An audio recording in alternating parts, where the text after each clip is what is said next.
Di sebuah kampung nelayan di pesisir Sumatera Barat, hiduplah seorang janda tua bersama anak laki-lakinya yang bernama Malin Kundang. Mereka hidup miskin. Sang ibu bekerja keras membesarkan anaknya. Sementara Malin tumbuh menjadi pemuda cerdas dan rajin membantu. Namun, Malin sering menatap laut lepas dengan hati penuh harapan. Ia ingin mengubah nasib, keluar dari kemiskinan, dan merantau. Suatu hari ia berkata, "Ibu, izinkan aku pergi mencari rezeki. Aku berjanji akan kembali membawa kebahagiaan untukmu." Meski berat hati, sang ibu mengizinkan. Dengan doa tulus, beliau melepas kepergian Malin.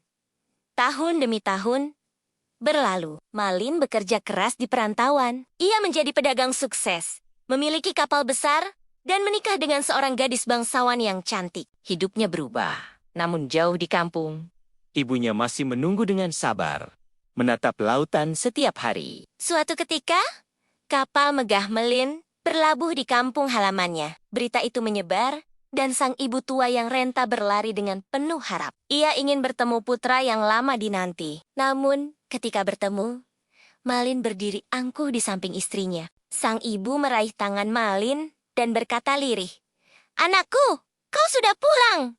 Malin tersentak. Ia malu melihat pakaian ibunya yang compang-camping. Takut harga dirinya jatuh di depan sang istri, Malin mengelak. "Aku tidak kenal perempuan miskin ini. Mana mungkin aku punya ibu seperti dia?" Sang ibu terdiam.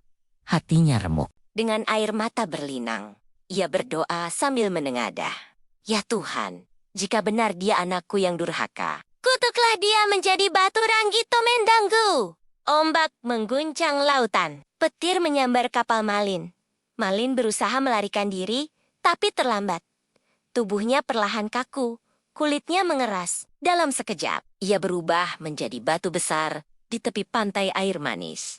Padang, hingga kini, batu itu dikenal masyarakat sebagai batu Malin Kundang, simbol nyata dari seorang anak durhaka kepada ibunya. Terima kasih sudah mendengarkan kisah ini. Jangan lupa untuk klik subscribe, dongeng, dan hikmah Nusantara.